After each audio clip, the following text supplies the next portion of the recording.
Je vous dévoile toute la vérité sur ces chansons qui ont été accusées de plagiat. De Lana Del Rey à Ed Sheeran, en passant par Jojo Siwa ou bien même Calogero, la plupart ont dû faire face à de terribles accusations et dans le pire des cas à des batailles judiciaires. Et vous allez voir que parfois les dégâts financiers peuvent être colossaux. Alors réécoutons et comparons ces chansons, menons l'enquête, s'agit-il d'un plagiat ou bien d'une pure coïncidence? Réponse tout de suite, c'est parti.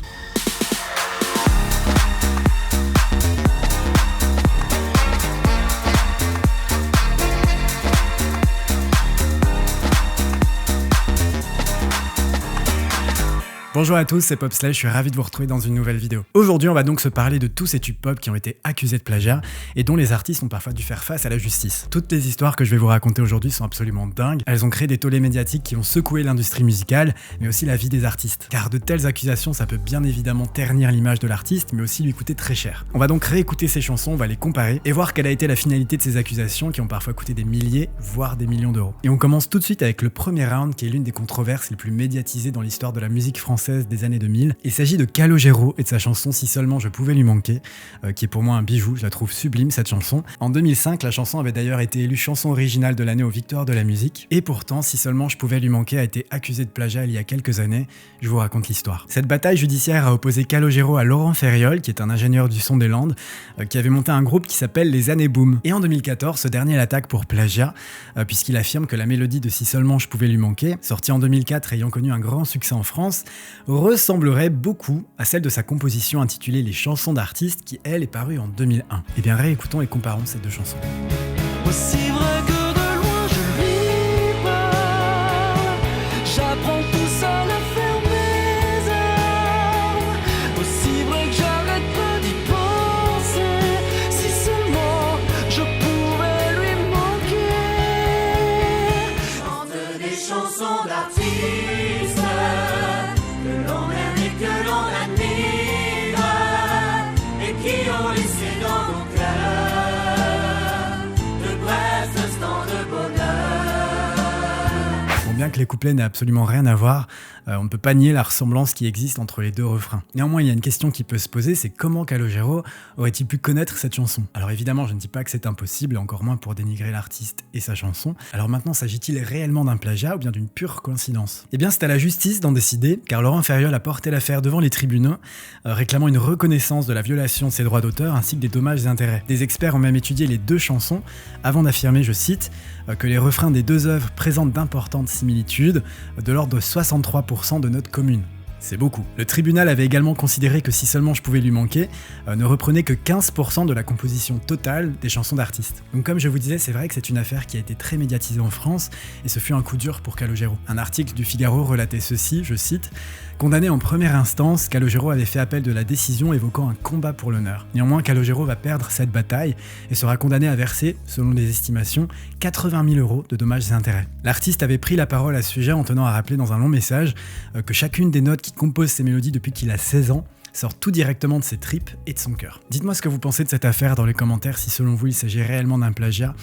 Personnellement, cette chanson me paraît tellement random que j'ai du mal à croire que Calogero ait pu délibérément la copier. Et puis Si seulement je pouvais lui manquer est tellement une œuvre qui émane de l'intime, qui aborde aussi l'absence d'un père, que j'ai du mal à croire qu'il ait pu transposer une mélodie existante sur une œuvre aussi personnelle. Allez, passons à la deuxième affaire, au deuxième round, et pas des moindres, puisqu'il s'agit de Lana Del Rey versus Radiohead. Mais avant ça, si toi qui me regardes, tu aimes ce genre de contenu et que tu aimes la pop culture, c'est le moment de t'abonner à ma chaîne en cliquant sur le bouton s'abonner, ça m'aide de ouf, donc merci à tous pour le soutien. L'affaire qui oppose Lana Del Rey et Radiohead a elle aussi fait couler énormément d'encre. En même temps, elle oppose deux figures majeures de l'industrie musicale. Vous le savez sûrement, cette querelle judiciaire concernait des allégations de plagiat liées à la chanson de Lana Del Rey qui s'intitule Get Free, qui figurait sur son excellent album Lustful Life. Et Radiohead a donc accusé Lana Del Rey de plagier des éléments de leur chanson emblématique Creep, qui elle est sortie en 92. Réécoutons les deux titres et observons les éventuelles similarités.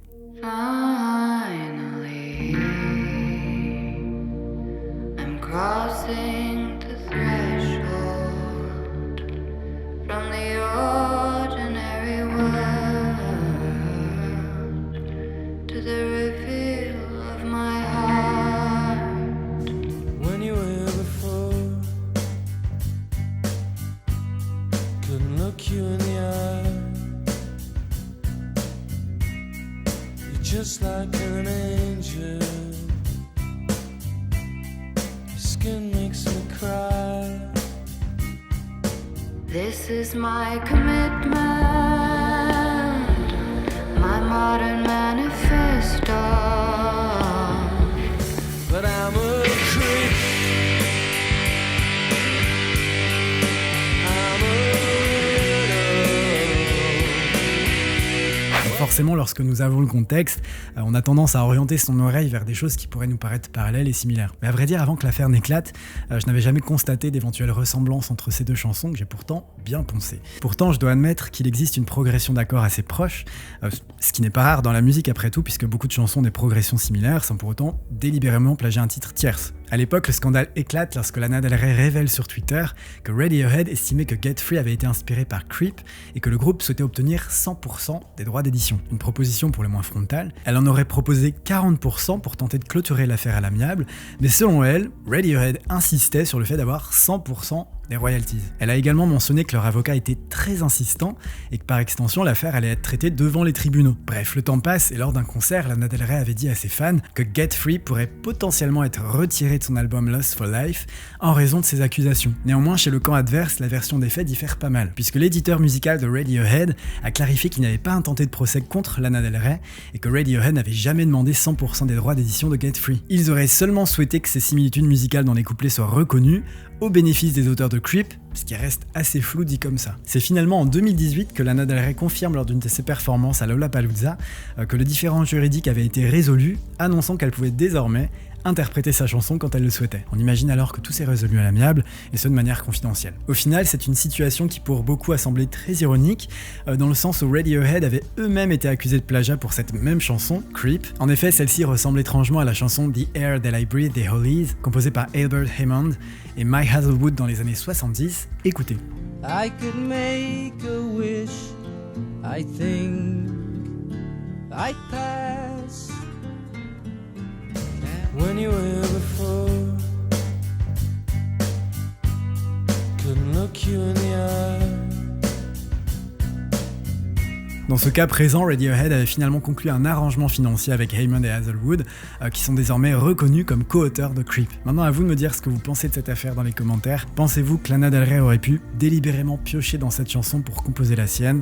À vous de me dire. D'ailleurs, cela me fait penser à une autre affaire de plagiat qui impliquait également Radiohead. On s'en parlait déjà dans une de mes vidéos, je vous la mets juste ici. Il s'agissait de Olivia Rodrigo et de sa chanson Déjà Vu, qui ressemblait étrangement à leur chanson No Surprise. N'hésitez pas à aller voir cette vidéo et à comparer ces deux chansons à travers un mashup. Passons désormais au troisième round, c'est le plus récent de cette vidéo. J'avais hâte de vous en parler pour deux raisons, parce que déjà ce clip me fait tellement rire, et surtout vous avez été peut-être une trentaine à me demander des informations sur cet éventuel plagiat. Donc je vais m'exprimer à ce sujet. Il s'agit de Karma de Jojo Siwa versus Karma's a Bitch de Britt Smith. Réécoutons ces deux titres. I was a bad girl, I did some bad things. I swear I did it all for fun and it meant nothing. It never happened, it was a secret. Like when a tree falls in the forest, no one hears it. Thou shalt not lie, thou shalt not cheat. I'll write it down 1,000 times and hope it sets me free.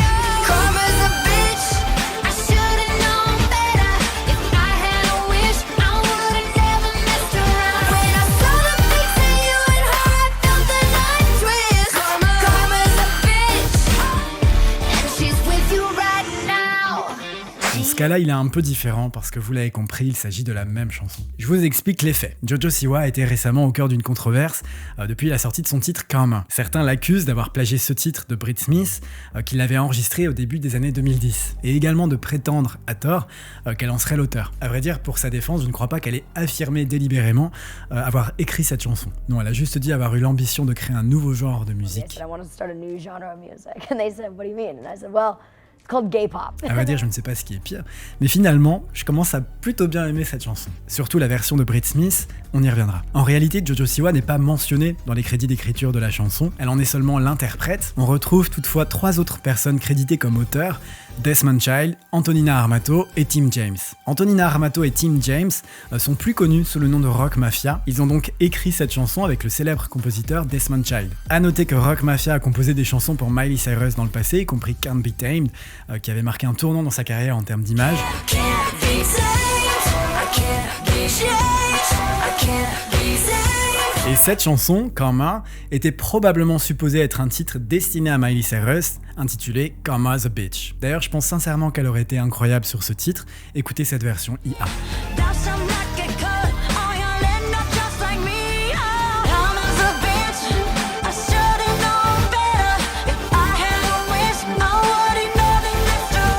Cette chanson serait donc un rejet de Miley Cyrus. D'ailleurs, n'hésitez pas à aller voir ma vidéo où je vous parle de toutes ces chansons qui sont des rejets d'autres artistes, je vous la mets juste ici. Karma aurait pu très bien finir entre les mains de Miley Cyrus, plusieurs tweets semblent confirmer. Par exemple celui-ci, Brit Smith disait un grand merci à Timbaland et à Rock Mafia pour cette super collab autour de Karma's a Bitch, ce à quoi Miley Cyrus a répondu Don't forget me bitch. Puisqu'en effet en 2012, après que la chanson ait été abandonnée, elle a été retravaillée avec Timbaland pour être interprétée par Brit Smith. Un clip a même été tourné, mais encore une fois il décide de mettre la chanson de côté. La chanson n'a donc jamais été publiée officiellement jusqu'à là, et donc les droits de la chanson ont plus tard été vendus à Jojo Siwa. On lui a présenté le titre, on lui a pitché, et elle a adoré le concept. Donc on ne peut pas dire que Jojo Siwa l'ait volé, elle a simplement racheté les droits d'une musique rejetée, et des histoires comme ça il en existe des milliers dans le monde de la musique. C'est une histoire qui me fait un peu penser au cas If I Were a Boy de Beyoncé, ou encore plus précisément à Scream and Shout de Britney Spears et will.i.am. Je vous mets le lien de ma vidéo juste ici si vous souhaitez en savoir plus sur ces affaires. En revanche, ce qui est assez fou, c'est que Brit Smith a finalement sorti le clip de Karma's a Bitch sur sa chaîne il y a quelques semaines, et le track en question est disponible sur les plateformes. Donc maintenant à vous de me dire dans les commentaires si vous préférez la version de Jojo Siwa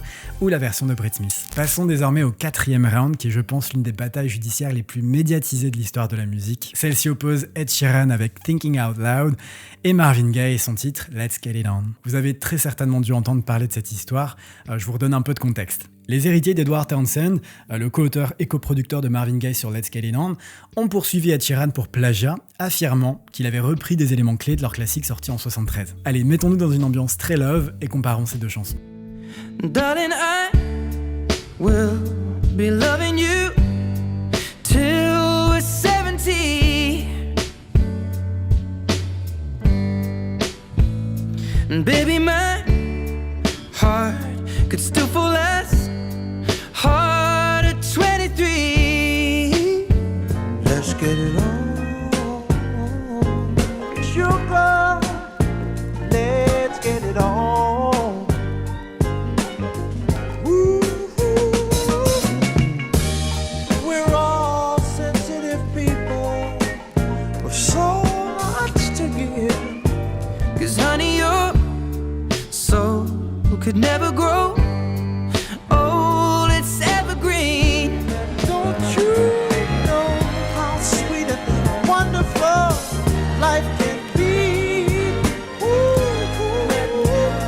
Je vous avoue n'avoir jamais été tant convaincu que ça par ces dites similarités. Ceci dit, c'est indéniable, ce sont deux classiques qui ont deux atmosphères, deux vibes assez similaires, mais ce qui est le cas de beaucoup de chansons finalement. Donc dites-moi ce que vous en pensez dans les commentaires, si pour vous il s'agit réellement d'un copier-coller, ou plutôt d'un hommage qui serait quelque peu maladroit. Je pencherais plutôt pour la deuxième option. Et encore à ce stade, je ne sais pas vraiment si l'hommage était vraiment souhaité. En tout cas, selon les médias, la plainte stipulait que Ed Sheeran aurait copié le chœur de Let's Get It On, et l'aurait répété continuellement tout au long de Thinking Out Loud. Je cite, les compositions mélodiques, harmoniques et rythmiques de la chanson d'Ed Sheeran sont substantiellement et ou similaires à la composition de batterie de Let's Get It On. Un coup dur, on imagine, pour Ed Sheeran, qui en plus 2 mois plus tôt avait déjà été accusé de plagiat par les musiciens Martin Harrington et Thomas Leonard, puisqu'ils avaient affirmé que sa chanson Photograph, que j'adore, présentait des similarités frappantes avec leur chanson Amazing, qu'ils avaient écrite pour le gagnant de X Factor au Royaume-Uni, Matt Cardle, en 2012. Pire encore, ils ont soutenu que cette chanson contenait 39 notes identiques et que les similitudes étaient telles qu'elles ne pouvaient pas être une coïncidence. Ainsi, ils ont exigé plus de 20 millions de dollars en dommages et intérêts pour cette prétendue infraction aux droits d'auteur. Écoutez les deux chansons. So you can keep me inside the pocket of your ripped jeans, holding me closer till our eyes meet. You won't ever be alone. How did you find me? Came out of nowhere like lightning. It's kind of amazing how you found me. Through all the noise, somehow réglé à l'amiable en 2017, ce qui a permis d'éviter un procès potentiellement très long et aussi très coûteux pour toutes les parties impliquées. Bref, pour en revenir à Thinking Out Loud et Let's Get It On, en 2018, une entreprise appelée Structured Asset Sales, qui possède un tiers des droits d'auteur de la chanson de Marvin Gaye, s'est jointe à la lutte. Une deuxième plainte est alors déposée et demandait 100 millions de dollars de dommages et intérêts. Alors c'est beaucoup d'argent, me direz-vous, certes, mais je pense qu'au-delà de l'aspect financier, le plus dur pour un artiste, c'est vraiment de remettre en question la qualité intrinsèque de son travail et aussi de son talent d'écriture. Le combat fut long et rude, Ed Sheeran en a donc beaucoup souffert, mais ce n'est que le 4 mai 2023, donc il n'y a pas si longtemps que ça, que l'artiste sera reconnu non coupable. Les jurés ayant statué, je cite, qu'il avait créé la chanson de manière indépendante. Le juge a expliqué que la progression d'accords et le rythme dans Let's Get It On sont tellement courants qu'ils ne peuvent être protégés par le droit d'auteur. Et fun fact, lors de son procès pour plagiat, Ed Sheeran a pris la parole avec sa guitare en main pour montrer au juge justement à quel point parfois des chansons peuvent se ressembler. Il avait d'ailleurs performé ce même numéro au Howard Stern Show où on peut entendre Thinking Out Loud, Have I Told You Lately et People Get Ready à la suite, et le résultat est pour le moins surprenant. Écoutez. When your legs don't work like they used to before, and then there's have I told you lately that I loved you, and then people get ready. There's a train coming. Allez, on s'en fait un dernier, voici le 5e round. Cette bataille, elle oppose Janet Jackson et son titre God Till It's Gone. J'adore ce titre, et plus globalement The Velvet Rope, je trouve que c'est l'un de ses meilleurs albums. Versus la magnifique Desiree et son titre Feel So High. D'ailleurs, au moment où je tourne cette vidéo, Janet Jackson a annoncé une tournée mondiale. Je suis hyper excité à l'idée d'aller la voir. Bref, revenons sur cette affaire qui, elle aussi, a secoué l'industrie musicale. Zebadi.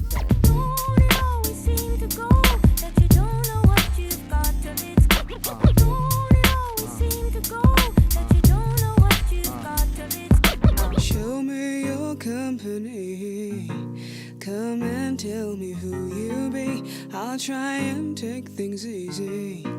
I'll be loose, I'll be carefree. I'm Feeling now, feeling that you are the one I was meant to be with your house. sky. I've boundless energies. I feel I could run a million miles. I'm riding on the wheel of fortune, taking me to places far and free. I do love you, feel the right way. You again, Ça semble évident, il s'agit bel et bien d'un sample qui a été rejoué. Seulement, est-ce que cela a été fait en bonne et due forme ? Si on en parle aujourd'hui, vous imaginez bien que non. D'ailleurs, en passant, il y a un autre sample que l'on retrouve dans la chanson de Janet Jackson. C'est celui de Big Yellow Taxi de Johnny Mitchell. Écoutez.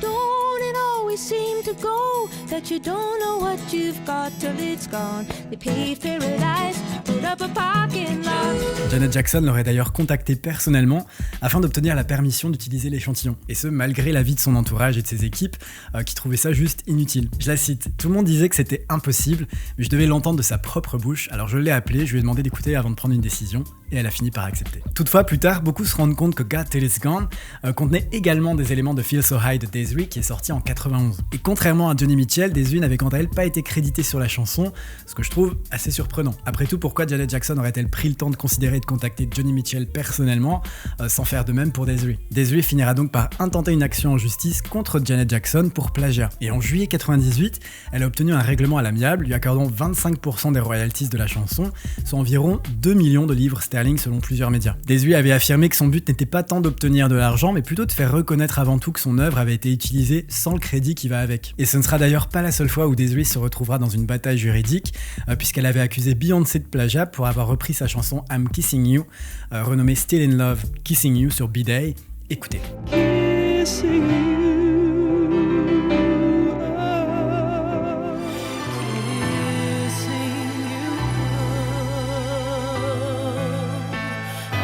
Cette histoire avait mené à la suppression des éditions de l'album B-Day contenant cette reprise, bien que la plainte avait été finalement rejetée. Écoutez, c'est la fin de cette vidéo, j'espère sincèrement que vous avez passé un bon moment et que peut-être vous avez appris des choses. Si tel est le cas, n'oubliez pas de liker cette vidéo, de la commenter et de vous abonner à la chaîne. Merci à tous pour votre soutien. Dites-moi par exemple, parmi les chansons évoquées aujourd'hui, quelle est celle qui figure encore dans votre playlist en 2024 ? Personnellement, God Till It's Gone, c'est un peu mon classique pour me réveiller le matin. Et Dieu sait que j'ai besoin de douceur. Je ferai sans doute une nouvelle partie pour cette vidéo, je pense qu'on aurait pu parler du cas Levitating de Dua Lipa qu'on avait déjà abordé sur la chaîne, mais aussi de The Weeknd, des Black Eyed Peas ou encore Robin Thicke avec Blurred Lines. Je vous invite désormais à continuer le visionnage sur ma chaîne avec les 2 vidéos qui s'affichent à votre écran. Je suis très content de vous avoir retrouvé sur la chaîne, ça faisait longtemps et vous m'aviez manqué. Je vous fais des gros bisous. Merci à tous pour votre soutien. Ciao.